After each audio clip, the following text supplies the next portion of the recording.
أما بعد فيا أمة الحبيب الأعظم صلوات ربي وسلامه عليه، إن الأمة التي تهجر العلم تتيه في الظلام، وإن الأمة التي تهجر العلم الشرعي تجهل طريق ربها، وإن أمة بلا علماء كجيش بلا راية، وكأمة بلا بوصلة.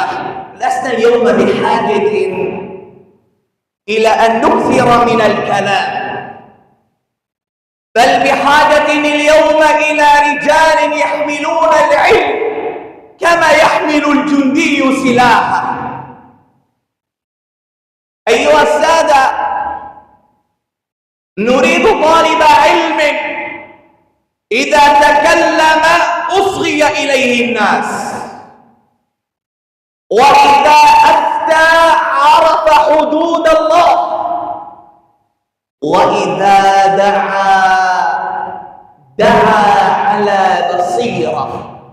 فلقد قال الله عز وجل: يرفع الله الذين آمنوا منكم والذين أوتوا العلم درجات. فيا أهل العلم، يا من تجالسون العلماء،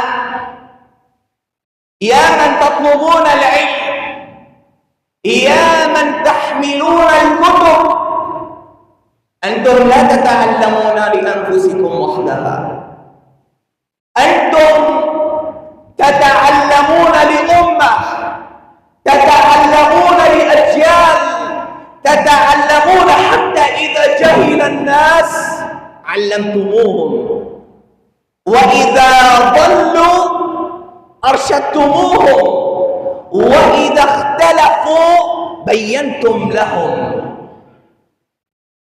ولقد قال النبي صلى الله عليه وسلم، فصلوا عليه، في الحديث الصحيح الذي رواه الإمام البخاري ومسلم في صحيحهما، حديث معاوية بن أبي سفيان، قال النبي صلى الله عليه وسلم: من يرد الله به خيرا يفقهه في الدين. من يرد الله به خيرا يفقهه في الدين. لذلك إن أخطر ما يصيب الأمة ليس قلة المال ولا قلة العدد، إن أخطر ما يصيب الأمة أن يتكلم في دين الله من لا علم له، فتأتي الفتنة على كلمة، والانجراف على فتوى، والضلال على منشور. لذلك ماذا قال الله؟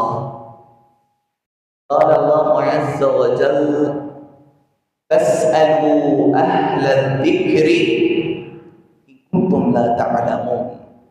يا ابن آدم، إذا جهلت فاسأل، وإذا لم تعلم فلا تتكلم، وإذا لم تعرف الحكم فلا تتصدر. فدين الله أعظم من أن يكون ميدانا للآراء العشوائية. فيا أهل العلم، شدوا العزم وارفعوا الراية واحملوا ميراث نبيكم، فإن الأمة تنتظر رجالا يعلمونها كيف تعود إلى ربها. اللهم ردنا إلى دينك ردا جميلا. اللهم لا تدعنا في أمره، ولا تأخذنا على غره، ولا تجعلنا من الغافلين. أقول قولي هذا واستغفر